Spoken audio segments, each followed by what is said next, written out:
Hello बच्चों, तो उम्मीद है कि आपकी तैयारी बहुत अच्छी चल रही होगी। आपकी रिवीजन के लिए आज मैं लेके आया हूं इलेक्ट्रोस्टैटिक्स की पूरी थ्योरी। इस वीडियो को देखने के बाद आपको एक भी कॉन्सेप्ट नया पढ़ने की जरूरत नहीं पड़ेगी। इसके बाद आपको सिर्फ और सिर्फ क्वेश्चंस प्रैक्टिस करने हैं। अगर आप पहले बहुत अच्छे से पढ़ चुके हैं या इस रिवीजन को बहुत जल्दी करना चाहते हैं तो आप इस वीडियो को 1.5x में देख सकते हैं। तो मैं स्टार्ट कर रहा हूं इलेक्ट्रोस्टैटिक्स। तो इलेक्ट्रोस्टैटिक्स में बच्चों हम पढ़ते क्या हैं? इलेक्ट्रोस्टैटिक्स में हम पढ़ते चार्जेस के बारे में, और इलेक्ट्रिक चार्जेस जो कि रेस्ट पे होंगे, एट रेस्ट। मतलब यहाँ पे चार्जेस का मोशन हम लोग डील नहीं करेंगे, हम लोग डील करेंगे चार्जेस जब रेस्ट पे होते हैं, स्टैटिक होते हैं। क्या बात समझ में आई? यही है आपका इलेक्ट्रोस्टैटिक्स। तो देखो, इस दुनिया में जितनी भी चीजें होती हैं बच्चों, उनको हम क्या कहते हैं? मैटर कहते हैं। क्या कहते हैं? मैटर।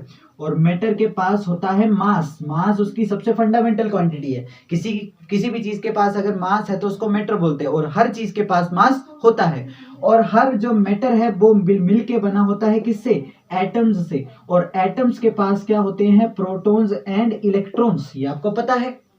यानी हर मैटर के पास चार्ज पार्टिकल होते हैं। मतलब हर मैटर के पास चार्ज भी होता है। जैसे मास होता है वैसे चार्ज भी होता है। क्या बात समझ में? लेकिन चार्ज हमेशा दिखे ऐसा जरूरी नहीं होता। क्यों? क्योंकि नॉर्मली अगर मैं बात करूं तो नंबर ऑफ प्रोटॉन्स जितने होते हैं उतने ही उसके पास क्या होते हैं? Number of electrons. तो इस केस में हम इस पार्टिकल को कहते हैं न्यूट्रल पार्टिकल। कोई उसके पास चार्ज नहीं है बच्चों। क्या बात समझ में? अब अगर मैं बिल्कुल बेसिक वाला बोहर मॉडल अगर बात करूं, बोहर मॉडल की, तो क्या होता है कि एक न्यूक्लियस होता है सेंटर में, और न्यूक्लियस के पास होते हैं प्रोटॉन्स एंड न्यूट्रॉन्स। ठीक है। और इसके चारों तरफ क्या होते हैं? इलेक्ट्रॉन्स। तो बच्चों, प्रोटॉन तो बहुत टाइटली बाउंडेड होते हैं न्यूक्लियस के अंदर। लेकिन इलेक्ट्रॉन्स को अगर एनर्जी मिले तो ये अपनी जगह छोड़ के यहां से ट्रांसफर हो जाते हैं। क्या बात समझ में? इलेक्ट्रॉन्स को अगर एनर्जी मिले तो वो एटम से बाहर निकल जाते हैं। यानी अगर आप किसी मैटर को इतनी एनर्जी दे दो कि उसके इलेक्ट्रॉन्स बाहर निकल जाएं, अब प्रोटॉन्स उसके पास ज्यादा हो गए और इलेक्ट्रॉन्स कम रह जाएंगे, तो अब वो एक चार्ज्ड पार्टिकल बन जाएगा, पॉजिटिवली चार्ज पार्टिकल। तो यानी चार्ज आया कैसे? चार्ज आया कैसे? Due to transfer of electrons. Due to transfer of electrons. अगर इलेक्ट्रॉन्स रिमूव हुए हैं बच्चों, अगर रिमूवल ऑफ इलेक्ट्रॉन है, क्या है? रिमूवल ऑफ इलेक्ट्रॉन, तो कैसा चार्ज आएगा? पॉजिटिव चार्ज आएगा। और अगर इलेक्ट्रॉन्स ऐड हो जाएं, किसी में एक्स्ट्रा इलेक्ट्रॉन्स आ जाए, तो कौन सा चार्ज आ जाएगा? Negative charge. तो यानी चार्ज और कुछ नहीं, बस इलेक्ट्रॉन की कमी या इलेक्ट्रॉन का एक्सेस हमको दिखाता है। अगर इलेक्ट्रॉन की कमी है तो पॉजिटिव चार्ज, इलेक्ट्रॉन अगर ज्यादा है तो नेगेटिव चार्ज। क्या बात समझ में? तो ये है आपका बिल्कुल बेसिक चार्ज का। ठीक है। अब चार्ज क्या है? बेसिकली कुछ भी नहीं, कि इलेक्ट्रॉन ज्यादा है या कम यही दिखा रहा है। तो charge is scalar quantity. Charge is a scalar quantity. ठीक है। अगर मैं इसके SI यूनिट की बात करूं बच्चों, तो ये कूलम होता है। क्या होता है? कूलम होता है। और इसके अगर मैं डायमेंशनल फॉर्मूला की बात करूं, डायमेंशनल फॉर्मूला, ठीक है, तो डायमेंशनल फॉर्मूला कहां से निकलता है? आपने बचपन में पढ़ा होगा, I is equal to Q upon T. यहां से Q is equal to I into T. तो डायमेंशनल फॉर्मूला में हम I के लिए A लिखते हैं और टाइम के लिए तो T लिखते हैं। तो डायमेंशनल फॉर्मूला ऑफ चार्ज होता है बच्चों AT। क्या होता है? AT। इतनी बातें आपको ध्यान में रखनी है। क्या बात समझ में? ठीक है। इसको आप जल्दी से नोट करें, मैं इसको रब कर रहा हूं। ठीक है। फिर हम करते हैं इसके बाद की चीजें। अब हम चार्ज की कुछ बेसिक बातें करने वाले हैं। ठीक है। तो दो टाइप के चार्जेस हैं हमारे पास। कौन कौन सा? Positive charge and negative charge. बात समझ में? दो टाइप के चार्जेस हैं। अगर चार्जेस कैसे हैं? सिमिलर हैं। सिमिलर का मतलब क्या? या तो दोनों पॉजिटिव हो, पॉजिटिव एंड पॉजिटिव, या दोनों क्या हो? नेगेटिव हो। तो इस केस में दोनों एक दूसरे को रिपेल कर रहे होंगे बच्चों।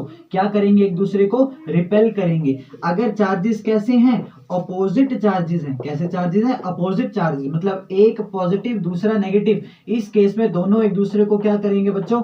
अट्रैक्ट करेंगे। क्या करेंगे? अट्रैक्ट करेंगे। तो ये आप ध्यान में रखेंगे। अच्छा, अब बात करते हैं सबसे छोटा सिंगल आइसोलेटेड चार्ज जो होता है वो होता है इलेक्ट्रॉन का चार्ज। बात समझ में? इलेक्ट्रॉन से छोटे चार्जेस भी होते हैं लेकिन वो आइसोलेटेड नहीं होते, कंबाइंड फॉर्म में मिलते हैं। तो यानी सबसे छोटा चार्ज जो कि आइसोलेटेड हो सकता है वो क्या होता है, जितना एक इलेक्ट्रॉन के ऊपर चार्ज होता है। इसको हम कहते हैं बच्चों फंडामेंटल चार्ज।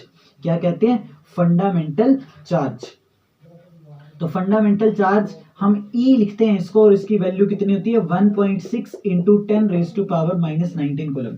तो स्मॉलेस्ट आइसोलेटेड चार्ज जो होता है वो ये होता है, E से हम इसको लिखते हैं। तो ये जो होता है ये एक्चुअली इलेक्ट्रॉन के ऊपर का चार्ज का मैग्नीट्यूड है ये। तो इलेक्ट्रॉन के ऊपर जो चार्ज होता है, चार्ज ऑन इलेक्ट्रॉन, ये होता है नेगेटिव ऑफ E, यानी इसकी नेगेटिव वैल्यू। और चार्ज ऑन प्रोटॉन क्या होता है बच्चों? सेम होता है। चार्ज ऑन प्रोटॉन क्या होता है? सेम होता है, लेकिन पॉजिटिव में होता है। और न्यूट्रॉन आपको पता है न्यूट्रल होता है, तो उसके ऊपर चार्ज 0 होता है।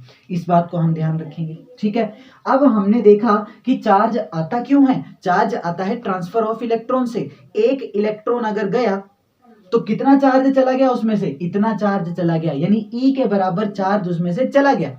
अब उसके पास पॉजिटिव में E चार्ज बच जाएगा। क्या बात समझ में? तो यानी चार्ज जो है वो क्वांटाइज्ड है। क्वांटाइज्ड मतलब चार्ज पीसीज में आता है। एक इलेक्ट्रॉन गया तो एक इलेक्ट्रॉन के बराबर चार्ज आएगा, दो इलेक्ट्रॉन गए तो दो इलेक्ट्रॉन के बराबर चार्ज आएगा, चार गए तो चार के बराबर। अब इलेक्ट्रॉन सबसे छोटा पार्टिकल है, इलेक्ट्रॉन आधा नहीं हो सकता, इलेक्ट्रॉन एक होगा या दो होगा। जैसे बच्चे एक होते हैं या दो होते हैं, ढाई नहीं होते, वैसे इलेक्ट्रॉन एक होगा या दो होगा, चार होंगे, पांच होंगे, 5.5, ढाई, 3.5 ऐसे नहीं होते। क्या बात समझ में आई? तो चार्ज किसी भी बॉडी के ऊपर आएगा तो वो कितना होगा? Q is equal to N into E। Q से हम डिनोट करते हैं चार्ज को, N है कितने इलेक्ट्रॉन्स ट्रांसफर हुए वहां से, और E है बच्चों फंडामेंटल चार्ज।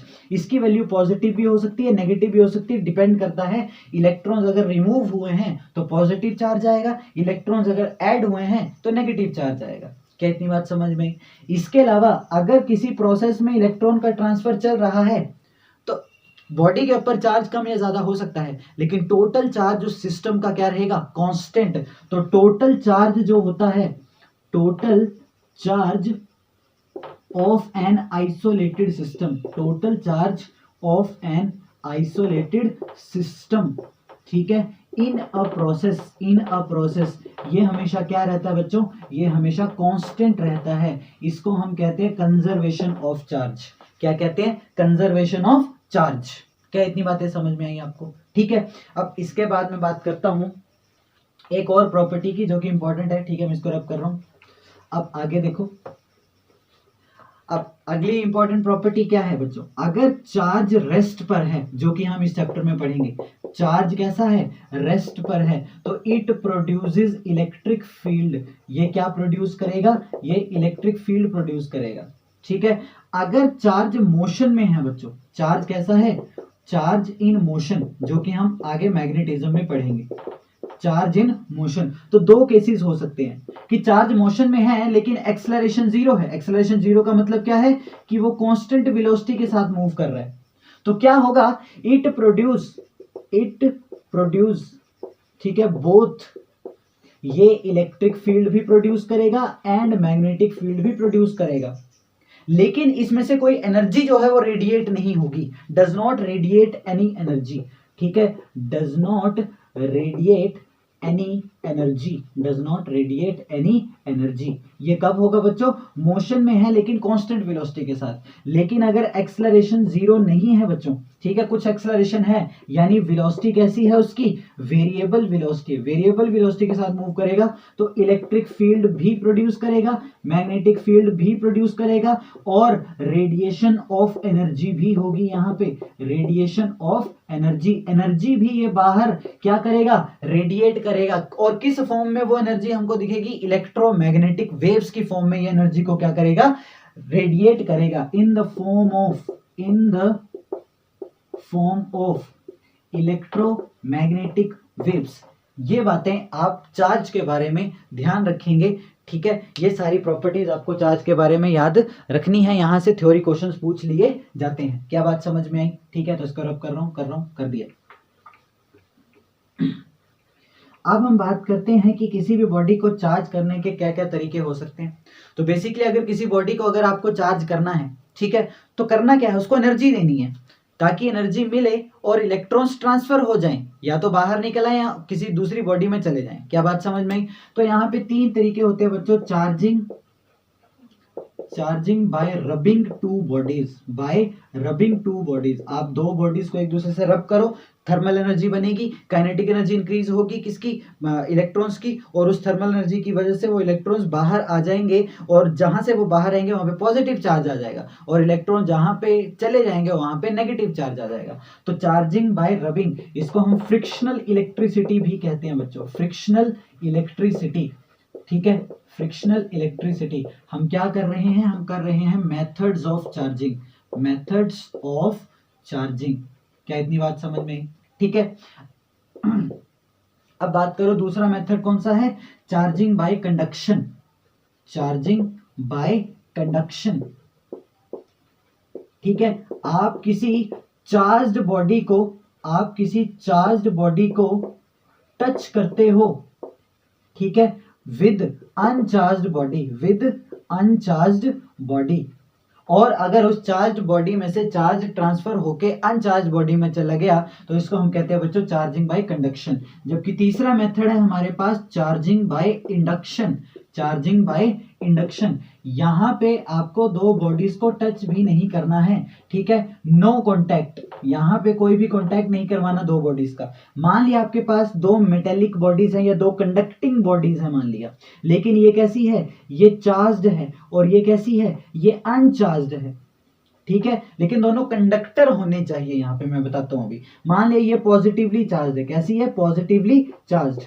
ठीक है, तो आप इसको उठा के इसके पास लेके गए तो ये कंडक्टर है, और कंडक्टर के पास फ्री इलेक्ट्रॉन्स होते हैं। पॉजिटिव चार्ज को देख के ये फ्री इलेक्ट्रॉन सारे के सारे इस तरफ अट्रैक्ट हो जाएंगे और यहां इकट्ठे हो जाएंगे। तो ये फ्री इलेक्ट्रॉन्स इसके यहां पे इकट्ठे हो गए, और इलेक्ट्रॉन जहां से आ गए दूसरे एंड में पॉजिटिव चार्ज बन जाएगा बच्चों।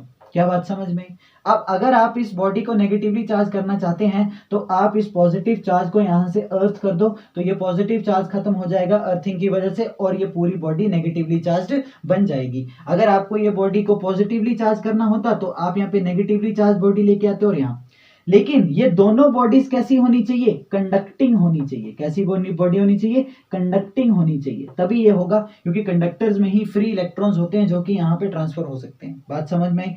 अगर ये नॉन कंडक्टिंग बॉडी होती तब ऐसा इंडक्शन वाली प्रोसेस यहाँ पे नहीं होती, क्योंकि उसके पास ये फ्री इलेक्ट्रॉन्स होते ही नहीं हैं। क्या इतनी बातें आपको बेसिक समझ में आई चार्ज के बारे में? अब हम आगे बात करेंगे कूलम्स लॉ की। ठीक है, इसको रब कर रहा हूं मैं।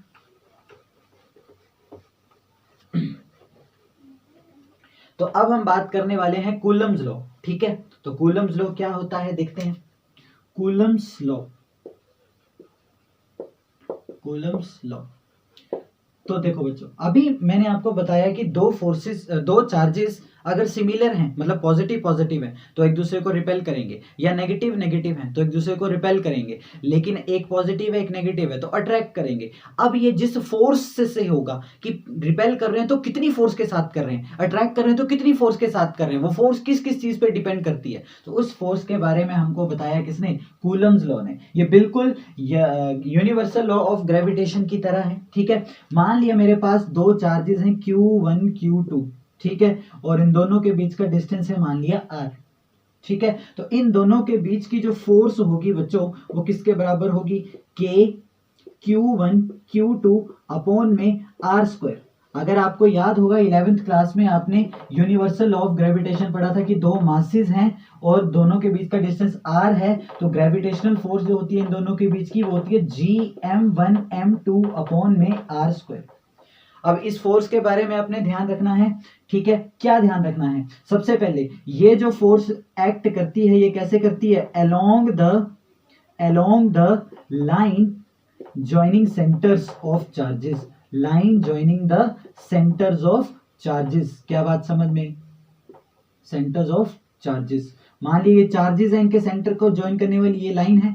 अब ये अगर इसको रिपेल करेगा तो इसी लाइन के लॉन्ग फोर्स लगेगी, मतलब अगर फोर्स इस तरफ लग रही है तो इस तरीके से इसी लाइन के लॉन्ग लगेगा। ऐसा नहीं कि यहाँ पे रिपेल करने लग जाएगा, ऐसा नहीं कि यहाँ रिपेल करने लग जाएगा, नहीं, ये जो फोर्स है जो कि इनके सेंटर, ये जो लाइन है जो कि इनके सेंटर को ज्वाइन कर रही है उसी लाइन के लॉन्ग, या तो इस तरफ या तो इस तरफ। क्या बात समझ में? वैसे ही ये इसके ऊपर रिपल्सिव फोर्स लगाएगा इसी लाइन के अकॉर्डिंग, इसी लाइन के लॉन्ग इस तरफ। बात समझ में? अगर ये अपोजिट चार्जेस होते हैं, मान लिया एक पॉजिटिव एक नेगेटिव, तो ये ये इसको क्या करता है, अट्रैक्ट करता है, लेकिन इसी लाइन के अलोंग, ठीक है। और ये भी इसको क्या करता है, अट्रैक्ट करता है इसी लाइन के अलोंग। अब दूसरी बात ये भी है कि ये जो फोर्सेज हैं वो एक्शन रिएक्शन पेयर बनाती हैं, एक्शन रिएक्शन पेयर।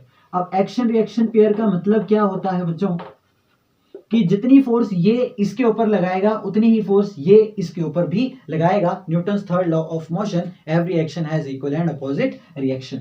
क्या बात समझ में आई? अब आ जाओ जरा फिर इस फॉर्मूले पे। ये जो के है बच्चों, इसको हम कहते हैं इलेक्ट्रोस्टैटिक कांस्टेंट। क्या है ये? इलेक्ट्रोस्टैटिक कांस्टेंट, इलेक्ट्रोस्टैटिक कांस्टेंट, ठीक है। और ये डिपेंड करता है मीडियम के ऊपर, डिपेंड्स ऑन मीडियम। सबसे बड़ा जो डिफरेंस है इलेक्ट्रोस्टैटिक फोर्स और ग्रेविटेशनल फोर्स में वो यही है कि इलेक्ट्रोस्टैटिक फोर्स मीडियम के ऊपर डिपेंड करती है। दो चार्जेस कौन से मीडियम में रखे गए हैं इसका असर पड़ता है फोर्स के ऊपर, जबकि ग्रेविटेशनल फोर्स मीडियम के ऊपर डिपेंड नहीं करती, ये हमेशा सेम रहती है जिस मर्जी मीडियम में रख दे। जबकि यहाँ पे मीडियम चेंज करोगे दो चार्जेस के बीच का तो फोर्स भी चेंज हो जाएगी। अब अगर यहाँ पे फ्री स्पेस है, मतलब मीडियम क्या है, मतलब बीच में मीडियम क्या है, फ्री स्पेस है बच्चों। फ्री स्पेस का मतलब क्या है कि कोई मीडियम ही नहीं है, वैक्यूम है। या फिर हम कई बार क्या, मैक्सिमम टाइम्स हमेशा एयर को ही वैक्यूम कंसीडर कर लेते हैं। तो उस केस में ये जो के है इसकी वैल्यू हो जाती है 1/4 पाई एप्सिलॉन नॉट। 1/4 पाई तो कांस्टेंट है, ये एप्सिलॉन नॉट जो है यही है मीडियम वाला फैक्टर। तो एप्सिलॉन नॉट हम किसके लिए यूज करेंगे, फ्री स्पेस के लिए। और ये जो पूरा फैक्टर है के 1/4 पाई एप्सिलॉन नॉट, इसकी वैल्यू होती है बच्चों 9 × 10⁹9। ये ध्यान रखनी है, किसके लिए, सिर्फ फ्री स्पेस के लिए। इसका यूनिट भी निकाल सकते हैं, के का यूनिट निकालना है आपको तो फोर्स के साथ r² मल्टीप्लाई हो जाएगा और Q1 Q2 नीचे आ जाएंगे। तो क्या यूनिट बनेगा, देखो newton metre square, newton metre square, और साथ में आ जाएगा पर कूलम स्क्वायर, क्योंकि चार्जेस नीचे चले गए। बात समझ में आई? तो यह है के की वैल्यू। जबकि ये जो एप्सिलॉन नॉट है बच्चों, इसको हम कहते हैं परमिटिविटी। क्या है ये, परमिटिविटी। और यही है जो हर मीडियम के लिए क्या होगी, अलग अलग होगी। यहाँ पे हम बात किसकी कर रहे हैं, यहाँ पे हम बात कर रहे हैं फ्री स्पेस की। तो परमिटिविटी ऑफ फ्री स्पेस ये फिक्स वैल्यू होती है 8.85 × 10⁻⁻12। और इसका जो यूनिट होता है वो इससे बिल्कुल उल्टा होता है, ये हो जाएगा पर न्यूटन पर मीटर स्क्वायर कूलम स्क्वायर। क्या इतनी बातें समझ में आई आपको? ठीक है, तो ये तो बात कर ली हमने फ्री स्पेस की। अब क्या होगा अगर दो चार्जेस के बीच में कोई मीडियम आ गया, ठीक है, तो इसको रब कर रहा हूं मैं। तो अभी हमने देखा कि अगर मेरे पास दो चार्जेस हैं बच्चों, क्या हैं, दो चार्जेस, ठीक है, ये है मान लिया Q1, ये है मान लिया Q2, और दोनों के बीच का डिस्टेंस है R, लेकिन दोनों के बीच का जो स्पेस है वो एयर से भरा हुआ है, या मैं इसको वैक्यूम बोल सकता हूँ या फ्री स्पेस, ये अलग अलग वर्ड्स यूज किए जाते हैं यहाँ पर। तो उस केस में मेरे पास F = क्या होता है, 1/4 पाई epsilon not Q1 Q2 R²। लेकिन अगर मैं बात करूं बच्चों Q1 Q2 R, ये दो चार्जेस हैं, लेकिन अब बीच में जो मीडियम है यहाँ पर वो मीडियम कुछ और है, मीडियम कुछ और है, ठीक है, मीडियम कुछ और है, एयर नहीं है। मान लिया पानी में डाल दिए, क्या बात समझ में, मीडियम चेंज हो गया, पानी में डाल दिए या कैरोसिन में डाल दिए, मीडियम चेंज हो गया। तो उस केस में F = क्या होगा, 1/4 पाई, ये एप्सिलॉन नॉट फ्री स्पेस के लिए यूज होता है, तो epsilon m, epsilon of that medium. क्या बात समझ में आई, Q1 Q2 R²। ठीक है, इसको मैं F' बोल देता हूं, F' या FM बोल देते हैं, एक मीडियम में क्या फोर्स हो जाएगी। बात समझ में। अब जब मैं इन दोनों को डिवाइड करता हूं तो यहाँ पे बहुत अच्छा रिलेशन मुझको मिलता है कि फोर्स इन एनी मीडियम जो होती है वो फोर्स इन फ्री स्पेस से 1/k टाइम्स होती है। मतलब फोर्स डिक्रीज हो जाती है मीडियम इंट्रोड्यूस करने से, force decreases by the factor 1/k। क्या बात समझ में, फोर्स डिक्रीज हो जाएगी, 1/k टाइम्स बन जाएगी किसका, फोर्स इन फ्री स्पेस से। मान लिया फोर्स इन फ्री स्पेस थी 10 न्यूटन और बीच में हमने मीडियम डाल दिया जिसके लिए k की वैल्यू, यहां पे मैं k बता रहा हूं, k क्या है बच्चों, k है डाइलेक्ट्रिक कांस्टेंट, और हर मीडियम के लिए अलग अलग होगा, यही आपको गिवन रहता है, या फिर इसको कहते हैं रिलेटिव परमिटिविटी। बात समझ में आई। तो आपको ध्यान में रखना है Fm फोर्स इन मीडियम जो होती है वो कम हो जाती है किस फैक्टर से, 1/k फैक्टर से। क्या बात समझ में? यहाँ पे आप एक और चीज ध्यान में रख सकते हैं, epsilon of any medium is equal to k times epsilon naught. बात समझ में? अब k जो है वो हर मीडियम के लिए अलग अलग होगा। क्या इतनी बातें समझ में आई आपको? ठीक है, तो इसको आप जल्दी से नोट करें, फिर आगे देखते हैं। ठीक है, रब कर रहा हूँ 1 2 3।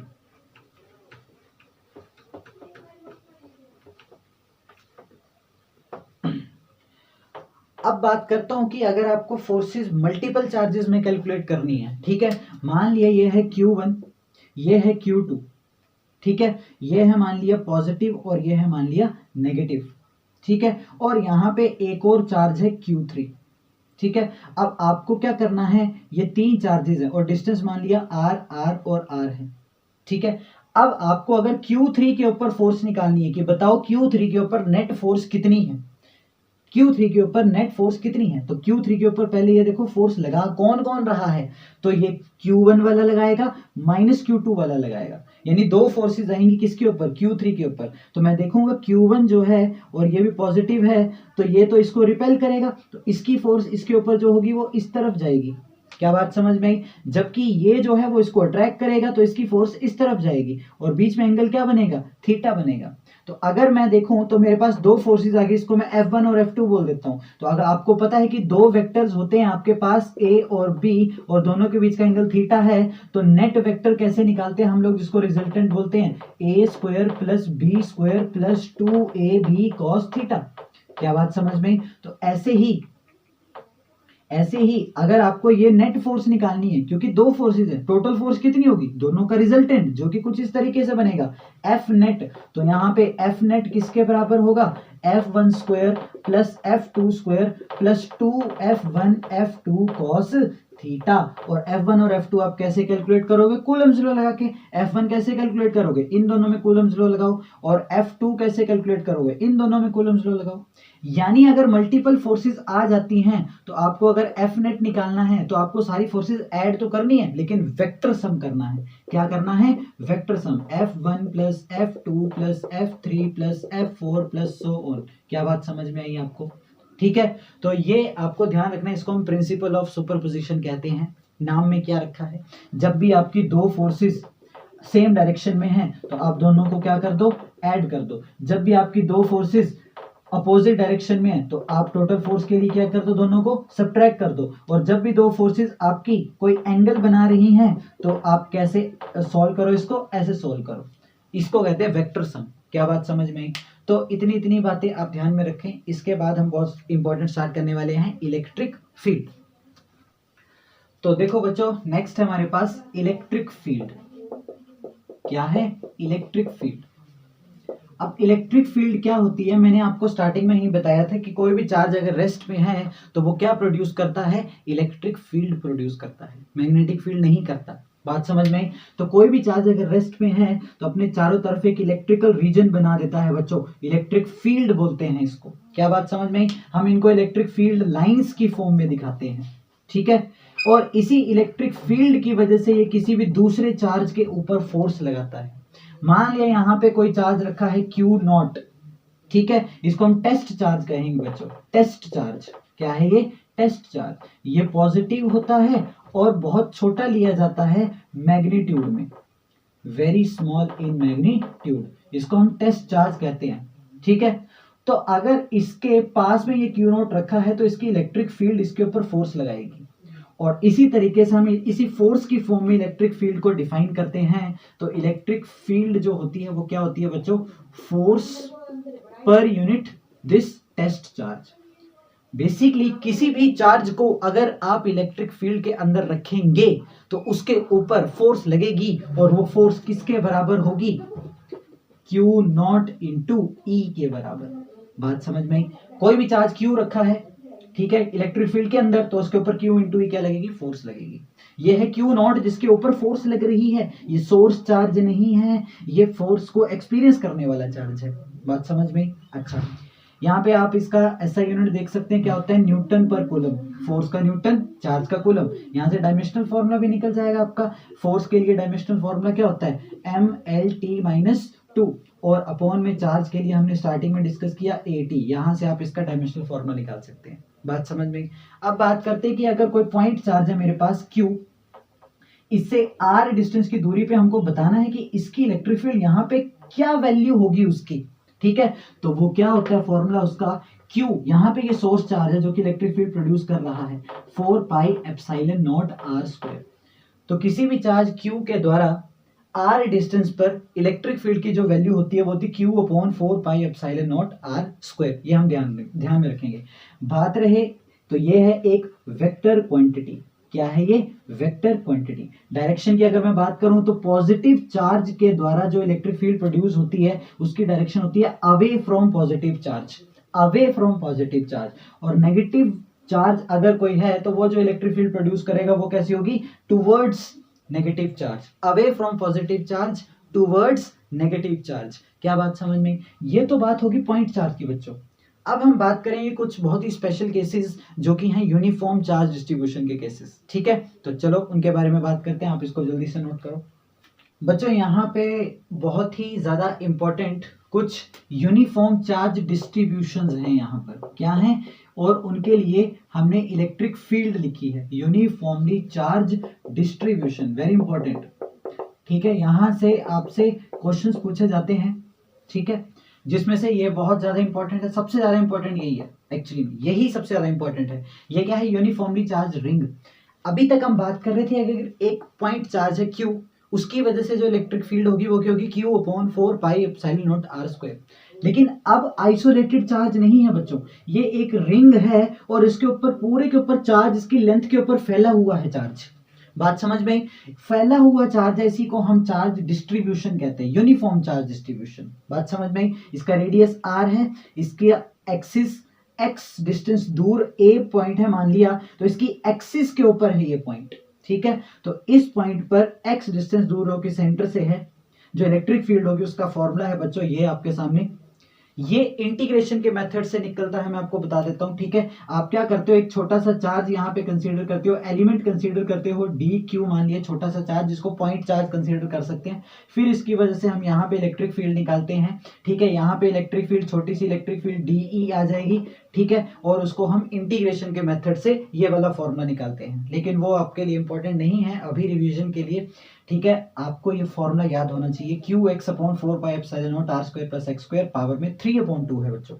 यहाँ पे अगर इस x को 0 कर दूं, इस x को क्या कर दूं, 0 कर दूं, तो आप सेंटर पे पहुंच जाओगे। तो electric field at the centre क्या होती है, 0 होती है, ठीक है। मैक्सिमम इलेक्ट्रिक फील्ड जो होती है वो इस डिस्टेंस पर होती है, 1/√2 टाइम्स ऑफ रेडियस। रेडियस को अगर आप √2 से डिवाइड कर दो तो जो डिस्टेंस मिलेगा वहां पे आपको मैक्सिमम इलेक्ट्रिक फील्ड मिलेगी। बात समझ में? ये कुछ ग्राफ है आपका, देखो आप, मैक्सिमम इलेक्ट्रिक फील्ड कहां पे है, R/√2 पर। इसके अलावा यहाँ पे भी कम हो रही है, यहाँ पे भी कम हो रही है, तो E और X के बीच ये ग्राफ आपको ध्यान में रखना है, ठीक है। ये है यूनिफॉर्मली चार्ज रॉड, एक रॉड है जिसके ऊपर चार्ज फैला हुआ है और इसकी एक्सिस के ऊपर A डिस्टेंस पर आपको क्या निकालना है, इस एंड से मान लिया A डिस्टेंस के ऊपर ये पॉइंट है जहां पे आपको इलेक्ट्रिक फील्ड निकालनी है। तो फिर से हम यहाँ पे एक एलिमेंट कंसीडर करते हैं, इसके ऊपर चार्ज है मान लिया dq, इसकी वजह से यहाँ पे इलेक्ट्रिक फील्ड निकालेंगे और उसको इंटीग्रेट करेंगे। तो उसके लिए जो फॉर्मूला आता है वो है बच्चों E is equal to lambda upon 4 pi epsilon naught L यानी लेंथ और A यानी एंड से लेकर इस पॉइंट का डिस्टेंस L प्लस A, ठीक है। ये जो लैम्डा मैंने लिखा है इसको लीनियर चार्ज डेंसिटी कहते हैं, यह है Q upon L, charge per unit length, coulomb per metre. फिर है सेमी सर्कुलर रिंग, ठीक है। ये सर्कुलर रिंग, ये सेमी सर्कुलर रिंग, इसके सेंटर पर अगर आपको इलेक्ट्रिक फील्ड निकालनी है तो ये होती है lambda upon 2 pi epsilon not R। Lambda वही है Q अपॉन L, लेकिन L यहाँ पे क्या हो जाएगा, पाई R, 2 पाई R का आधा, सर्कमफ्रेंस ऑफ सर्कल का आधा, क्योंकि ये सेमी सर्कल है। फिर बात करें डिस्क बच्चों, तो डिस्क क्या होती है, डिस्क और रिंग में क्या फर्क है, इसके लेंथ में चार्ज फैला है, इसके पूरे एरिया में चार्ज, जैसे चपाती एक डिस्क होती है, जबकि आपकी रिंग जो होती है वो रिंग होती है जिसकी लेंथ पे चार्ज फैला है, यहाँ पे पूरे एरिया में चार्ज फैला है। तो इसका फॉर्मूला है sigma upon 2 epsilon not 1 minus x upon √r square plus x square. x है ये एक्सिस वाला डिस्टेंस और r है इसका रेडियस। सिग्मा है बच्चों यहाँ पे surface charge density, charge per unit surface area. क्या इतनी बातें समझ में आई? तो ये बहुत इंपॉर्टेंट है, इसका आप स्क्रीनशॉट लें, इसको जल्दी से नोट करें। फिर हम स्टार्ट करते हैं पोटेंशियल एंड पोटेंशियल एनर्जी। तो अब हमें करना है इलेक्ट्रिक पोटेंशियल बच्चों, इलेक्ट्रिक पोटेंशियल।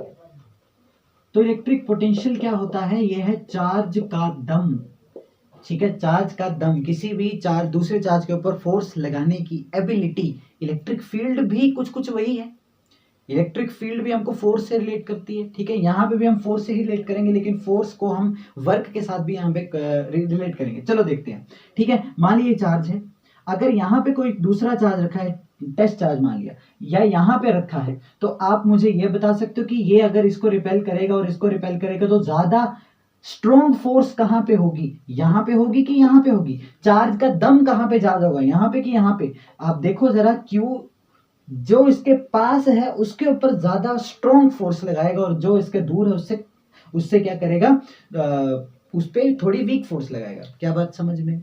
ठीक है, तो चार्ज का दम यहाँ ज्यादा है, यहाँ कम है, बात समझ में? अब बात करते हैं ये दम हम बोल क्या रहे हैं, ठीक है। अब मैंने मान लिया यहाँ पे पोटेंशियल निकालना है, तो सबसे पहली बात, सिंगल पॉइंट पे पोटेंशियल डिफाइन नहीं होता, ठीक है। मान लिया ये है पॉइंट ए चार्ज के पास और ये है पॉइंट बी चार्ज के पास, ठीक है। अब यहाँ पे कोई चार्ज रखा है क्यू नॉट, अगर इस चार्ज को मुझे बी से ए तक पहुंचाना है बच्चों, तो क्या मुझे मेहनत करनी पड़ेगी, क्या मुझे वर्क करना पड़ेगा? करना पड़ेगा, क्योंकि ये जो चार्ज है ये पॉजिटिव है और इसको क्या करेगा, रिपेल करना चाहेगा, ये वाला चार्ज इसको रिपेल करना चाहेगा, और आप इसको अगेंस्ट फोर्स लेके आ रहे हो। इसकी जो फोर्स लग रही है इसके ऊपर वो इस तरफ लगेगी, इसको मैं इलेक्ट्रोस्टैटिक फोर्स बोलता हूं, लेकिन आप जो इसके ऊपर एक्सटर्नल फोर्स लगा रहे हो वो इस तरफ लगा रहे हो, तो external force is opposing the external force is opposing the electrostatic force. तो यानी आपको वर्क करना पड़ेगा बी से लेकर ए तक पहुंचाने के लिए। तो बी से लेकर ए तक पहुंचाने के लिए जितना आपको वर्क करना पड़ेगा उसी को हम बोलते हैं potential difference between these two points. तो सीधी सी बात है, potential difference between A and B, VA minus VB is equal to work done to move a charge from B to A upon में Q। Work per unit charge को ही हम क्या बोलते हैं, पोटेंशियल बोलते हैं। लेकिन अगर मैंने मान लिया कि ए पॉइंट पर ही पोटेंशियल निकालना चाहता हूं मैं, तो मैं मान लूंगा कि मैं इस चार्ज को कहीं इन्फिनिटी से लेके आ रहा हूं, और इन्फिनिटी पे मैं पोटेंशियल को क्या मान लूंगा, जीरो मान लूंगा। ये एजम्पशन है कि V at infinity is zero, तो मैं निकाल रहा हूं VA माइनस V इन्फिनिटी, ठीक है, is equal to work done to move a charge from infinity to point A upon में क्यू। V इन्फिनिटी को हमने जीरो मान के रखा है, तो पोटेंशियल एट ए क्या आ जाएगा मेरे पास, कि वर्क कितना करना पड़ा हमको इन्फिनिटी से ए पॉइंट पर लेके आने के लिए, इसको हम बोलेंगे क्या, पोटेंशियल एट ए। तो हमने ये एक जुगाड़ करके, जुगाड़ क्या है, रेफरेंस पॉइंट ले लिया इन्फिनिटी को, वहां पे पोटेंशियल क्या मान लिया, जीरो, हमने एक पॉइंट पे पोटेंशियल डिफाइन कर दिया। वर्क अपॉन चार्ज होता है पोटेंशियल, ध्यान रखेंगे, जूल्स पर कूलम इसका एसआई यूनिट होता है। ये एक स्केलर क्वांटिटी होती है बच्चों, एसआई यूनिट इसका आ जाएगा, एसआई यूनिट तो हो गया जूल्स पर कूलम, या इसको वोल्ट भी कहते हैं हम लोग, एसआई यूनिट या तो जूल्स पर कूलम या तो वोल्ट। डायमेंशनल फॉर्मूला की बात करूं तो वर्क होता है फोर्स इनटू डिस्प्लेसमेंट, वर्क होता है फोर्स इनटू डिस्प्लेसमेंट और अपॉन में चार्ज। तो फोर्स का डायमेंशनल फॉर्मूला mlt माइनस 2, और डिस्प्लेसमेंट के लिए L लिखेंगे हम लोग, और अपॉन में क्या है मेरे पास Q, Q के लिए क्या लिखेंगे AT। तो यहां से आप इसका डायमेंशनल फॉर्मूला भी कैलकुलेट कर सकते हो। क्या बात समझ में आई? वैसे ही अगर मैं बात करूं कि एक पॉइंट चार्ज है, इसे r डिस्टेंस की दूरी पर, मान लिया यहाँ पे इलेक्ट्रिक फील्ड क्या थी, आपको याद होगा, Q upon 4 pi epsilon not r square. तो पोटेंशियल क्या होता है, Q upon 4 pi epsilon not r, यहाँ पे r स्क्वायर नहीं होता। क्या बात समझ में आई? और पोटेंशियल को अगर आपने मल्टीपल पोटेंशियल्स ऐड करने हैं तो आपको स्केलर सम करना है, डायरेक्शन नहीं देखनी होती। बात समझ में आई? ठीक है, तो इतनी आप चीजें नोट करें। फिर हम जैसे हमने इलेक्ट्रिक फील्ड में यूनिफॉर्म चार्ज डिस्ट्रीब्यूशन के लिए फील्ड देखी, वैसे ही हम यहाँ पे देखते हैं यूनिफॉर्म चार्ज डिस्ट्रीब्यूशन के लिए इलेक्ट्रिक पोटेंशियल। ठीक है, तो ये तीन इंपॉर्टेंट आपके पास यूनिफॉर्म चार्ज डिस्ट्रीब्यूशन के लिए पोटेंशियल हमने देखे।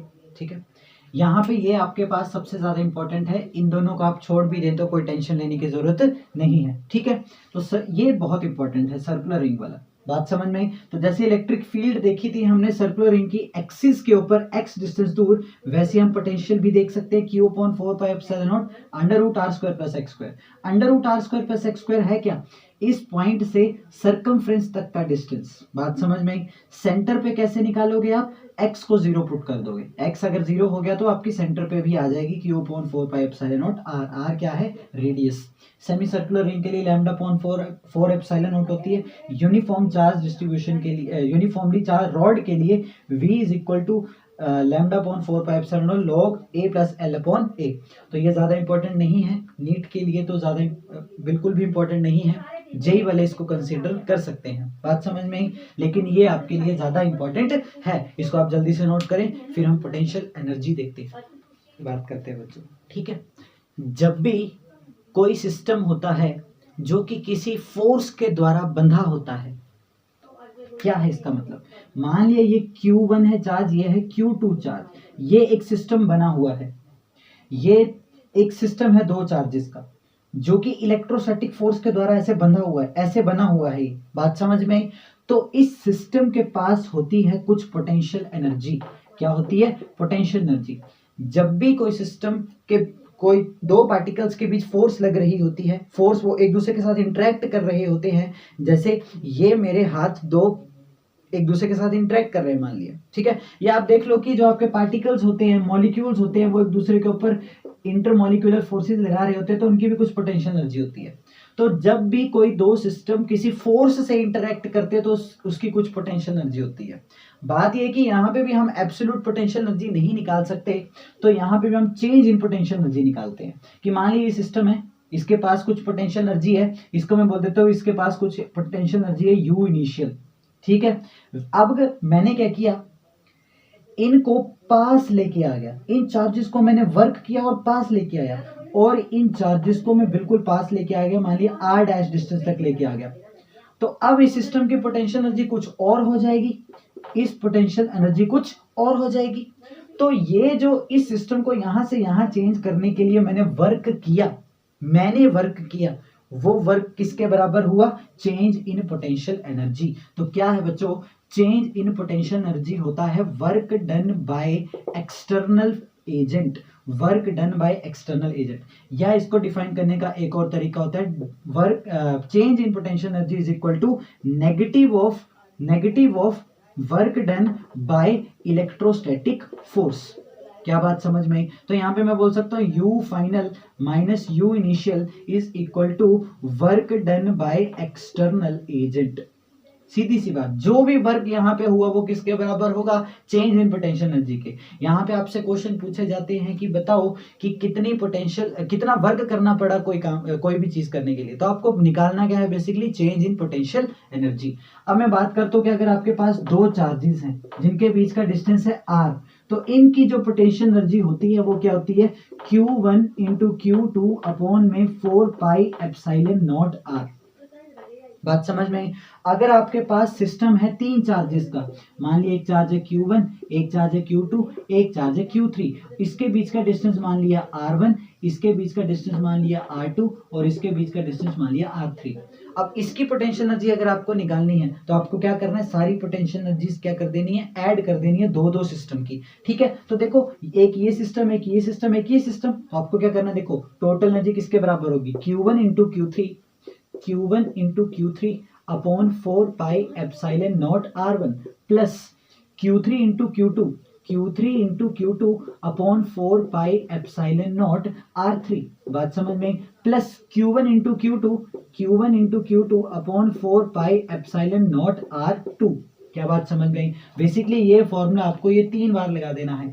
कितनी बार लगेगा, जितने पेयर्स यहाँ पे प्रेजेंट हैं बेसिकली। बात समझ में आई। अब अगर मैं 4 चार्जेस की बात करूं बच्चों, ठीक है, अगर मैं बात करूं 4 चार्जेस की तो क्या होगा, देखो जरा, मान लिया मेरे पास 4 चार्जेस हैं ऐसे करके, Q1 Q2 Q3 Q4, ये डिस्टेंस है R, ये भी R, ये भी R और ये भी R। अब कैसे फॉर्मूला लगेगा, Q1 Q2 अपॉन 4πε0 R, Q2 Q3 upon 4πε0 R। तो एक पेयर ये बन गया, एक पेयर ये बन गया, एक पेयर ये बन जाएगा, एक पेयर ये बन जाएगा, एक पेयर ये बन जाएगा, 4 तो हो गए, लेकिन एक पेयर ये भी बनेगा बच्चों 5 और एक पेयर ये भी बनेगा बच्चों 6। तो 4 चार्जेस के लिए 6 पेयर्स बनेंगे। अब अगर आपको बहुत सारे चार्जेस बोल रही हो, नंबर ऑफ पेयर्स अगर आपसे पूछ रहे हैं कि कितने बनेंगे, तो आप ध्यान में रखेंगे n इंटू n-1/2 पेयर्स बनेंगे। तो 4 चार्जेस के लिए 6 पेयर्स बनेंगे, ठीक है। अगर 5 चार्जेस है तो कितने पेयर बनेंगे, 5 n-1 हो गया 4/2, 20/2 कितना हो गया बच्चों, 10 पेयर्स बनेंगे। क्या बात समझ में? बार बार आपको Q1 Q2/4πε0r फॉर्मूला लगा देना है। तो ये है पोटेंशियल एनर्जी का कॉन्सेप्ट। ध्यान में रखेंगे इलेक्ट्रिक फील्ड और फोर्स के जब आप फॉर्मूले लगाओगे तो वहां पे जब भी चार्ज आपने रखने हैं तो वो बिना साइन के रखने हैं, विदाउट साइन। बात समझ में? एडिशन होगी कि सब्ट्रैक्शन, वो आप डायरेक्शन से डिफाइन करोगे, क्योंकि यहाँ पे इलेक्ट्रिक फील्ड और फोर्स जो होते हैं वो वेक्टर क्वांटिटी होते हैं। लेकिन पोटेंशियल का फॉर्मूला और पोटेंशियल एनर्जी का फॉर्मूला जब भी रखोगे तो चार्जेस को साइन के साथ रखना है, चार्जेस को साइन के साथ रखना है और सीधे स्केलर सम कर देना है, मतलब सारे पोटेंशियल ऐड कर देने हैं। क्या बात समझ में? इसको आप जल्दी से नोट करें। अब हम बहुत इंपॉर्टेंट करने वाले हैं डाइपोल के सारे केसेस। तो इलेक्ट्रिक डाइपोल के बारे में कुछ बातें करते हैं, ठीक है। इलेक्ट्रिक डाइपोल देखो क्या है, इसमें 2 चार्जेस होंगे, दोनों का मैग्नीट्यूड सेम होगा, दोनों क्यू मैग्नीट्यूड के हैं, लेकिन दोनों की पोलैरिटी पॉजिटिव है बच्चों, एक नेगेटिव है एक पॉजिटिव है। मान लिया इस डाइपोल, ये जो डाइपोल बना, जैसे आपका HCl बच्चों, ये भी एक डाइपोल होता है, इसमें पॉजिटिव चार्ज ये नेगेटिव चार्ज, दोनों के बीच का डिस्टेंस मान लिया 2a है। तो सबसे पहले हम डिफाइन करेंगे डाइपोल मोमेंट, जो कि किसका मेजर देता है हमको, स्ट्रेंथ ऑफ डाइपोल का। बात समझ में? डाइपोल मोमेंट एक वेक्टर क्वांटिटी होती है और इसकी डायरेक्शन जो होती है बच्चों होती है negative to positive charge, negative to positive charge. क्या बात समझ में? अब देखो डाइपोल मोमेंट कैसे डिफाइन होता है, charge into length of dipole, ठीक है। SI यूनिट क्या होता है इसका, coulomb metre, coulomb metre, coulomb metre. बात समझ में? तो ये आपको ये ध्यान रखना है, ठीक है। अब इलेक्ट्रिक फील्ड और पोटेंशियल की वैल्यू हम अलग अलग पॉइंट्स पे डिफाइन करेंगे। सबसे पहले देखो ये एक डाइपोल है, 2a इसकी लेंथ है, a पॉइंट मैंने इस डाइपोल की एक्सिस पे कंसीडर किया है बच्चों। a पॉइंट जो है वो इस डाइपोल की एक्सिस के ऊपर है, यहां पे भी हो सकता है यहां पे भी हो सकता है, तो इसको हम बोलते हैं एक्सियल पॉइंट। क्या बोलते हैं? एक्सियल पॉइंट, एक्सिस के ऊपर पॉइंट, या तो यहां पर होगा या तो यहां पर होगा। बात समझ में? वैसे ही सेंटर से अगर परपेंडिकुलर बाइसेक्टर बनाया जाए बच्चों, तो ये यहां पर जो पॉइंट होगा इसको हम बोलते हैं इक्वेटोरियल पॉइंट, इक्वेटोरियल पॉइंट। मान लिया ये भी x डिस्टेंस ऊपर है, ठीक है। अब आप देखो एक्सियल पॉइंट A जो है, इस पे जो इलेक्ट्रिक फील्ड होती है बच्चों, उसका फॉर्मूला है आपके सामने 2px/4πε0x² - a² और उसका होल स्क्वायर, ठीक है। अब हम स्पेशल केस करते हैं इसमें, जब डाइपोल आपका शॉर्ट डाइपोल होता है। शॉर्ट डाइपोल का मतलब क्या है कि आपका A जो है, A डिस्टेंस यानी ये length, basically length of dipole जो है बहुत छोटी है as compare to this x। बात समझ में? तो उस केस में देखो आप यहाँ पे a बहुत छोटा है यहाँ पर, तो a आप यहाँ पे डिनोमिनेटर में नेग्लेक्ट कर देते हो। उसके बाद जो आपके पास फॉर्मूला बनता है वो तो 2p/4πε0x³। शॉर्ट डाइपोल के लिए स्पेशल केस है, a is very less than x, ठीक है। पोटेंशियल की बात करूं तो ये आपके पास पोटेंशियल का फॉर्मूला हो गया। शॉर्ट डाइपोल के लिए a² को जब 0 रखूंगा तो p/4πε0x² आपके पास आ जाएगा। क्या बात समझ में आई? इक्वेटोरियल पॉइंट की बात देखो बच्चों, इक्वेटोरियल पॉइंट कहां पे है, इसके परपेंडिकुलर बाइसेक्टर के ऊपर B पॉइंट, ठीक है। तो इक्वेटोरियल पॉइंट पर पोटेंशियल 0 होता है, पहली बात, ठीक है। और इलेक्ट्रिक फील्ड की वैल्यू आपके सामने ये लिखी गई है p/4πε0x² + a² पावर में 3/2, ठीक है। शॉर्ट डाइपोल के लिए यहाँ पे a² को जब मैं 0 रखूंगा तो ये आपके पास फॉर्मूला निकल के आता है। आप यहाँ पे इलेक्ट्रिक फील्ड एक्सियल पॉइंट और इक्वेटोरियल वाली देखोगे तो आप देखोगे कि एक्सियल वाली फील्ड जो है वो इक्वेटोरियल से डबल है, यह है 2p/4πε0x³ और यह p/4πε0x³। तो आप ध्यान रख सकते हो एक्सियल इलेक्ट्रिक फील्ड जो होती है वो 2 टाइम्स इक्वेटोरियल इलेक्ट्रिक फील्ड होती है, दोनों पॉजिटिव डायरेक्शन में होती है, इसलिए नेगेटिव साइन भी यहाँ पे लगा दिया जाता है। तो ये तो पर्टिकुलर पॉइंट हो गया कि एक्सियल पॉइंट और इक्वेटोरियल पॉइंट। मान लिया पॉइंट यहाँ कहीं बीच में है, तब हम कैसे इलेक्ट्रिक फील्ड और पोटेंशियल निकालेंगे? तब हम यहाँ सेंटर से एक लाइन बनाएंगे जो कि इसके साथ मान लीजिए थीटा एंगल बनाएंगे, तो इस थीटा के हिसाब से फील्ड आ जाएगी। मान लीजिए यहाँ पे निकालना है तो आप देखो थीटा कुछ और बनेगा। तो मैंने यहाँ पे दिखाया है जनरल पॉइंट, कोई भी किसी पॉइंट पर अब ये फॉर्मूला वैलिड है क्योंकि ये थीटा चेंज होता जाएगा। तो v is equal to P cos theta 4 अच्छा, ये दोनों फॉर्मूले सिर्फ शॉर्ट डाइपोल के लिए हैं, इसके लिए शॉर्ट डाइपोल के लिए। क्या बात समझ में आई? अब आप खुद देखो कि अगर मैं यहाँ पे थीटा को 90 डिग्री रख दूं, थीटा 90 डिग्री का मतलब क्या है? ये लाइन ऐसे बनेगी और ये पॉइंट कौन सा बन जाएगा? Equatorial point. और cos 90 जीरो होता है और आपको पता है इक्वेटोरियल पॉइंट पर पोटेंशियल जीरो होता है। वैसे ही इलेक्ट्रिक फील्ड के लिए ये फॉर्मूला लिखा है P अंडर रूट में 1 + 3 cos स्क्वायर थीटा अपॉन में 4 pi epsilon not x cube. तो इतने सारे केसेस आप डाइपोल के बारे में ध्यान रखें। डाइपोल के कुछ और हम कॉन्सेप्ट्स यहाँ पे डिस्कस करते हैं, पहले आप इसको स्क्रीनशॉट ले लें या इसको नोट कर लें जल्दी से। तो देखो बच्चों, डाइपोल को अगर एक यूनिफॉर्म इलेक्ट्रिक फील्ड में रखा जाएगा, यूनिफॉर्म इलेक्ट्रिक फील्ड को पैरेलल लाइन से दिखाते हैं। इस वीडियो में मैं आपको एक छोटा सा होमवर्क दे रहा हूँ, आपको properties of electric field lines और प्रॉपर्टीज ऑफ इक्विपोटेंशियल सरफेस खुद से पढ़ना है। बात समझ में? थ्योरी है, 5-5 4-4 टॉपिक पॉइंट्स हैं जो कि आपको ध्यान से देखने हैं। इक्विपोटेंशियल सरफेस होते हैं ऐसे सरफेसेस जहां पे पोटेंशियल हर पॉइंट पे सेम होता है, ठीक है। अब देखो जरा, अगर यूनिफॉर्म इलेक्ट्रिक फील्ड है बच्चों, यूनिफॉर्म इलेक्ट्रिक फील्ड का मतलब होता है कि हर पॉइंट पर इलेक्ट्रिक फील्ड की वैल्यू, मैग्नीट्यूड सेम है। बात समझ में आई? इसके अंदर डाइपोल रखा गया है जो कि मान लिया थीटा एंगल पे रखा गया है, किसके साथ? यहाँ पे E और dipole moment P, dipole moment P और E के बीच थीटा एंगल है। बात समझ में आई? तो यहाँ पर सबसे पहली बात, नेट फोर्स जो होगी वो उसके ऊपर जीरो होगी। क्यों? क्योंकि ये पॉजिटिव चार्ज इसकी तरफ अट्रैक्ट होगा QE फोर्स के साथ। आपको पता है चार्ज जब इलेक्ट्रिक फील्ड पे रखते हैं तो QE फोर्स लगती है, और ये नेगेटिव चार्ज पॉजिटिव की तरफ अट्रैक्ट होगा QE फोर्स के साथ। तो नेट फोर्स यहाँ पे और यहाँ पे देखो अपोजिट फोर्सेज हैं, एक दूसरे को कैंसिल करेंगी तो नेट फोर्स कितनी हो जाएगी? जीरो।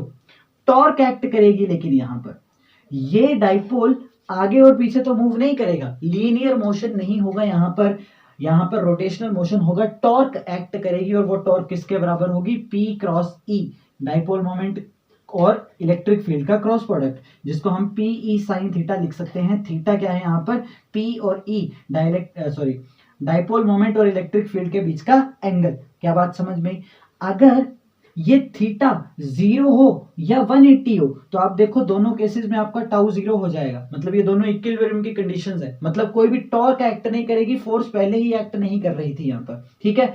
अगर थीटा 0 है तो इक्विलिब्रियम होगा, लेकिन कैसा इक्विलिब्रियम होगा? स्टेबल इक्विलिब्रियम होगा। स्टेबल इक्विलिब्रियम का मतलब होता है कि इक्विलिब्रियम से अगर आपने उसको हिलाया, डिस्प्लेस किया, तो वह वापस अपनी इक्विलिब्रियम पोजीशन को गेन कर लेगा। बात समझ में आई? जबकि अगर थीटा 180 डिग्री है तो कैसा होगा? Unstable equilibrium. बात समझ में? थीटा इज इक्वल टू 0 को आप ऐसे बोल सकते हो कि P यानी डाइपोल मोमेंट और इलेक्ट्रिक फील्ड सेम डायरेक्शन में है, आर पैरेलल।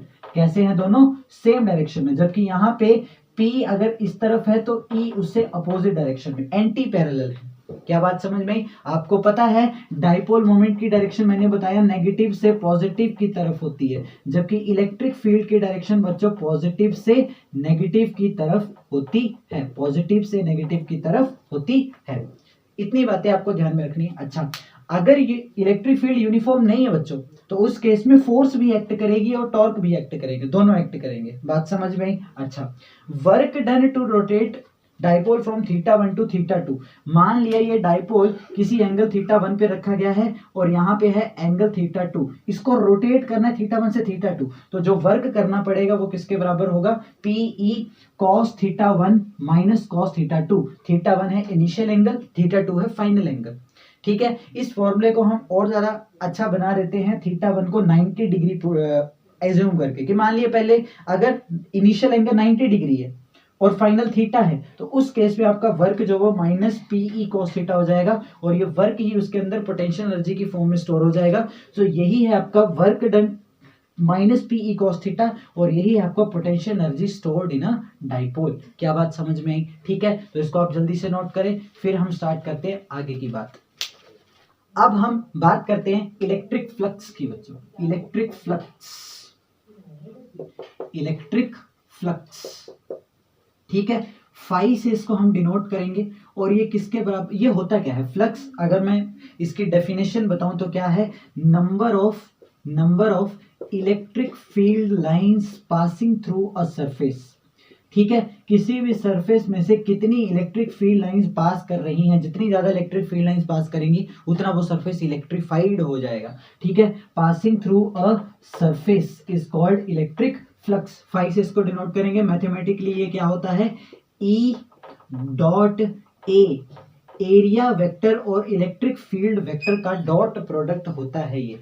अब इलेक्ट्रिक फील्ड तो आपको पता है, एरिया भी यहाँ पे वेक्टर की तरह ट्रीट हो रहा है। अब वेक्टर क्या होगा, ठीक है, एरिया वेक्टर कैसे लेना है आपको, कि मान लिया कोई सरफेस है ये, ठीक है, तो इससे 90 डिग्री पे बनने वाला जो वेक्टर होगा उसी को हम उसका एरिया वेक्टर बोलेंगे। जैसे ये बोर्ड है बच्चों, मान लिया, ठीक है, इसके 90 डिग्री पे ये मार्कर जो है उसके 90 डिग्री पे है, तो इसको कहते हैं एरिया वेक्टर। तो यह है एरिया वेक्टर की डायरेक्शन।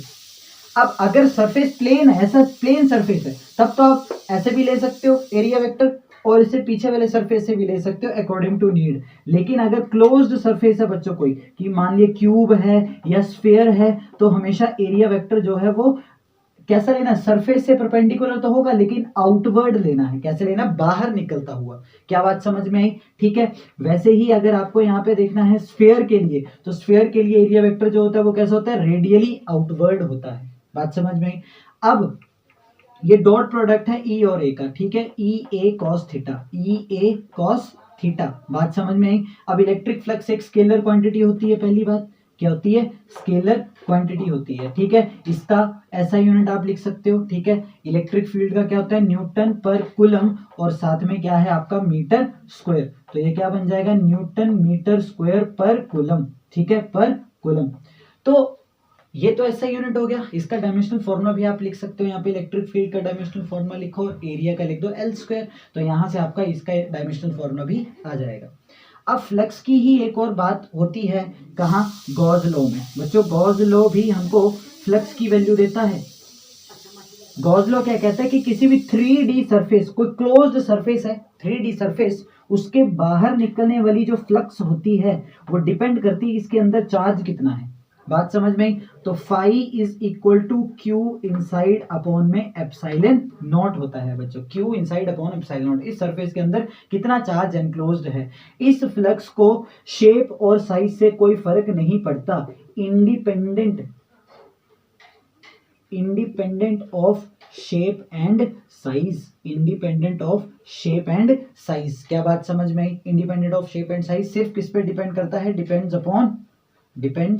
Upon inside charge. इसके अंदर कितना चार्ज है सिर्फ इसी पे डिपेंड करता है। अब गॉस लॉ की मदद से बहुत स्पेशल केसेस हमारे पास, 3 स्पेशल केसेस है बेसिकली, जहां पे अब क्या सीखते हैं, इलेक्ट्रिक फील्ड निकालना सीखते हैं। गॉस लॉ की मदद से इलेक्ट्रिक फील्ड निकालना सीखते हैं हम लोग। क्या बात समझ में आई? तो इतना आप जल्दी से नोट करें। अब हम इलेक्ट्रिक फील्ड के डिफरेंट केसेस यहाँ पे देखने वाले हैं। ठीक, तो देखो बच्चों, ये 2 हमारे पास स्पेशल केसेस है। गॉस लॉ की मदद से यहाँ पे इलेक्ट्रिक फील्ड कैलकुलेट की जाती है। सबसे पहले है इनफाइनाइट लीनियर चार्ज डिस्ट्रीब्यूशन। एक चार्ज डिस्ट्रीब्यूटेड है एक लीनियर सोर्स में, ठीक है, मान लिया एक वायर है उसमें चार्ज डिस्ट्रीब्यूटेड है, इनफाइनाइटली लार्ज है ये, इनफाइनाइटली लार्ज, इसकी लेंथ हमको नहीं पता। क्या बात समझ में आई? तो इलेक्ट्रिक फील्ड किसके बराबर होगी, lambda upon 2 pi epsilon naught R. Lambda क्या है यहाँ पर, चार्ज, लीनियर चार्ज डेंसिटी बच्चों, चार्ज पर यूनिट लेंथ। ठीक है, इनफाइनाइट लार्ज चार्ज शीट की अगर बात करो तो इसके लिए इलेक्ट्रिक फील्ड क्या होती है, सिग्मा अपॉन 2 एप्सिलॉन नॉट। ये डिस्टेंस पर डिपेंड नहीं करती, यहाँ पे निकालो, यहाँ पे निकालो, यहाँ पे निकालो, कहीं पे भी निकालो, sigma upon 2 epsilon not. Basically इसका साइज बहुत बड़ा होना चाहिए इस डिस्टेंस के कंपैरिजन में, तब ये डिस्टेंस के ऊपर डिपेंड नहीं करेगी। सिग्मा क्या है यहाँ पर, surface charge density, charge per unit surface area. तो आप जल्दी से इसको नोट करें। फिर हम स्फीयर्स डिस्कस करेंगे जो कि बहुत ही ज्यादा इंपॉर्टेंट है बच्चों। तो देखो बच्चों, ये स्फीयर्स के सारे केसेस मैंने यहाँ पे लिखे हैं। बेसिकली 2 कैटेगरीज होती हैं हमारे पास स्फीयर्स की। क्या बात समझ में? 2 कैटेगरीज होती हैं स्फीयर्स की। कौन कौन से स्फीयर हो सकते हैं? तो एक कैटेगरी में आते हैं आपके कौन कौन से स्फीयर्स, होलोस्फीयर्स, या होलोस्फीयर्स को ही हम बोलते हैं स्फेरिकल शेल्स। अब ये कंडक्टिंग भी हो सकते हैं, नॉन कंडक्टिंग भी हो सकते हैं। अगर होलो है तो सबके लिए सेम केस होगा, बात समझ में आई। और अगर कंडक्टिंग में सॉलिड है लेकिन कैसे कंडक्टिंग में, तो ये सब एक ही कैटेगरी है, सारे केसेस सेम रहेंगे इन सब के लिए। क्या बात समझ में आई? ठीक है। अब अगर नॉन कंडक्टिंग स्फीयर में सॉलिड वाली कैटेगरी आती है तब ये दूसरी कैटेगरी बन जाती है। ठीक है, तो देखते हैं कि यहाँ पे क्या क्या केसेस होते हैं बच्चों। ठीक है, बात करूं ये फर्स्ट वाली कैटेगरी, ये जो जितने भी स्फीयर्स हैं सबके अंदर चार्ज जीरो होगा, अंदर कोई भी चार्ज नहीं होगा। होलो है, कहाँ होगा चार्ज? कोई जगह ही नहीं है वहां पे, नहीं होगा। सारा का सारा चार्ज कहाँ पे होगा? सरफेस पे होगा बच्चों। सारा का सारा चार्ज कहाँ पे होगा? सरफेस पे होगा। ठीक है, उसको चार्ज दिया आपने कुछ, तो सारा का सारा चार्ज कहाँ फैल जाएगा? उसके सरफेस के ऊपर, अंदर चार्ज नहीं होगा। क्या बात समझ में आई? ठीक है, अगर कंडक्टिंग में सॉलिड है, अंदर उसमें मास है, लेकिन वो भी कंडक्ट होता हुआ कहाँ जाएगा? सरफेस पे।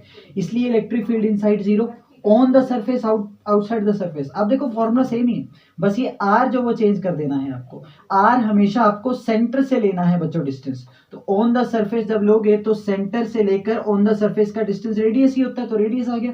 और नहीं तो आपका ये सेंटर से लेकर उस पॉइंट का डिस्टेंस जहां पे आप इलेक्ट्रिक फील्ड निकालना चाहते हो तो आर स्क्वायर हो जाएगा। वैसे आपके पास देखो इलेक्ट्रिक फील्ड जहां जीरो होती है वहां पे पोटेंशियल कांस्टेंट होता है। अब ध्यान रखेंगे इलेक्ट्रिक फील्ड अंदर जीरो है, जीरो है, जीरो है, जीरो है, जीरो है, जीरो, और यहाँ पे आके Q/4πε0 मतलब सेंटर से लेकर सरफेस तक पोटेंशियल कांस्टेंट रहेगा। V इनसाइड कहीं भी देख लो, कहीं भी, यहाँ पे यहाँ पे यहाँ पे यहाँ पे हर जगह। और ऑन द सरफेस सेम होगा Q/4πε0 r। r क्या है? रेडियस।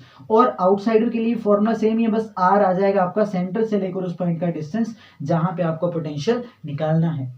दूसरी कैटेगरी में आते हैं, दूसरी कैटेगरी हमारे पास नॉन कंडक्टिंग स्फीयर। कैसे? नॉन कंडक्टिंग, इंसुलेटिंग है, कंडक्टिंग नहीं है, कंडक्ट नहीं कर सकते लेकिन सॉलिड है। तो इनसाइड में चार्ज जीरो नहीं होगा, पूरे की पूरी वॉल्यूम में चार्ज फैला होगा। क्या बात समझ में आई? तो on the surface charge Q/4πε, ये बिल्कुल on the surface, outside the surface बिल्कुल सेम रहेंगे यहाँ की तरह। ऑन द सरफेस और आउटसाइड द सरफेस बिल्कुल सेम रहेंगे, लेकिन यहाँ पे इनसाइड में इलेक्ट्रिक फील्ड जीरो नहीं होगी। यहाँ पे जीरो थी, यहाँ पे क्या होगी? Q/r। स्मॉल r क्या है? सेंटर से लेकर उस पॉइंट का डिस्टेंस जहां पे इलेक्ट्रिक फील्ड निकालनी है, 4πε0 r3। कैपिटल R क्या है? रेडियस। वैसे ही यहाँ पे अगर मैं पोटेंशियल की बात करूं तो ऑन द सरफेस और आउटसाइड द सरफेस सेम यही वाले फॉर्मूले रहेंगे जो कि यहाँ पे लिखे थे। बात समझ में आई? लेकिन इनसाइड की बात करूं तो ये आपके पास फॉर्मूला है Q/4πε0 कैपिटल R जो कि रेडियस है, 3/2 - 1/2 small r square upon capital R square. Small r है डिस्टेंस फ्रॉम द सेंटर जहां पे आप इलेक्ट्रिक फील्ड या पोटेंशियल निकालना चाहते हो। आप यहाँ पे सेंटर पे पोटेंशियल निकाल सकते हो। कैसे? सेंटर पे ये स्मॉल r क्या हो जाएगा? जीरो हो जाएगा। तो ये वाला फैक्टर अगर मैं जीरो कर दूं तो potential at centre of solid non conducting sphere क्या होता है? 3/2 बचेगा, ये वाला फैक्टर जीरो हो जाएगा। तो क्या आएगा आपके पास? 3/2 Q/4πε0 r बच्चों। ये ध्यान रखेंगे हम लोग। क्या बात समझ में आई? ठीक है, तो ये सारे केसेस किसके हैं बच्चों? स्फीयर्स के हैं। किसके हैं? स्फीयर्स के। एक छोटा सा कॉन्सेप्ट मैं आपको बताना भूल गया, ठीक है, मैं उसको जल्दी से यहाँ पे बता देता हूँ और फिर ये चैप्टर आपका क्या हो जाएगा? खत्म हो जाएगा। कैपेसिटेंस हम अगली वीडियो में करेंगे इसको। क्या बात समझ में आई? पूरी की पूरी कैपेसिटेंस में एक और वीडियो लेके आऊंगा और न्यूमेरिकल्स के लिए भी मैं एक और वीडियो लेके आऊंगा। ठीक है, कॉन्सेप्ट क्या है? इलेक्ट्रिक फील्ड और पोटेंशियल के बीच का जो रिलेशन होता है बच्चों वो क्या होता है? -dV/dx। ठीक है, मान लिया यहाँ पे कुछ पोटेंशियल है और यहाँ पे कुछ पोटेंशियल है, तो इलेक्ट्रिक फील्ड हमेशा हायर पोटेंशियल से लोअर पोटेंशियल की तरफ मूव करती है। ठीक है, तो ध्यान रखेंगे कि इलेक्ट्रिक फील्ड उस डायरेक्शन में मूव करेगी जहां पे पोटेंशियल कम हो रहा है। इसको हम कहते हैं potential gradient. Potential gradient, potential gradient. क्या बात समझ में आई? अगर आपके पास पोटेंशियल दे के रखा है 3x² + 4 तो बताओ इलेक्ट्रिक फील्ड क्या होगी? तो इसकी डिफरेंशिएशन कर दो x के रिस्पेक्ट में। लेकिन कई बार क्या होगा? आपको ज्यादा वेरिएबल्स में दे दिया जाएगा, मान लिया 3x² + 4y। अब बताओ इलेक्ट्रिक फील्ड क्या होगी? तो अब आप देखो कि इलेक्ट्रिक फील्ड पोटेंशियल जो वो x और y दोनों में है, तो इलेक्ट्रिक फील्ड भी एक्स और वाई दोनों में होगी। तो आप यहाँ पे इसके कंपोनेंट्स निकालोगे। इसका एक्स वाला कंपोनेंट क्या होगा, इसकी पार्शियल डिफरेंशिएशन करनी है बच्चों आपको एक्स के रिस्पेक्ट में। क्या बात समझ में आई? और वहां पे वाई को क्या मान लेना है, कांस्टेंट मान लेना है, ठीक है। और इसका वाई कंपोनेंट कैसे आएगा इलेक्ट्रिक फील्ड का, इसकी पार्शियल डिफरेंशिएशन करनी है किसके रिस्पेक्ट में, वाई के रिस्पेक्ट में।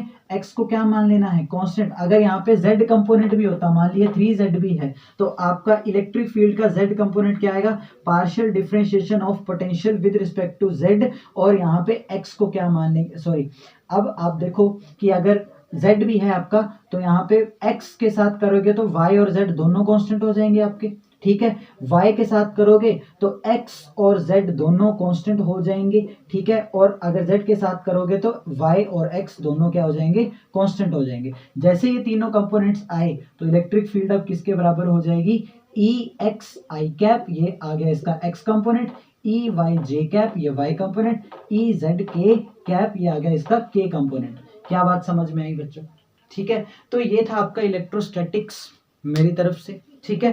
अब आपको यहाँ पे रुकना नहीं है, इस वीडियो को देखा, अब आप PYQs करो जल्दी से, और उसके बाद जब मैं इसकी न्यूमेरिकल्स वाली वीडियो लेके आऊँगा तो उनको भी सॉल्व करना, ठीक है। सारे के सारे PYQs अब आपसे सॉल्व हो जाएंगे, सारे के सारे कॉन्सेप्ट्स हम इस वीडियो में डिस्कस कर चुके हैं। कोई भी आपका डाउट हो तो प्लीज़ कमेंट करें। So thank you so much, पढ़ते रहें, थैंक यू सो मच।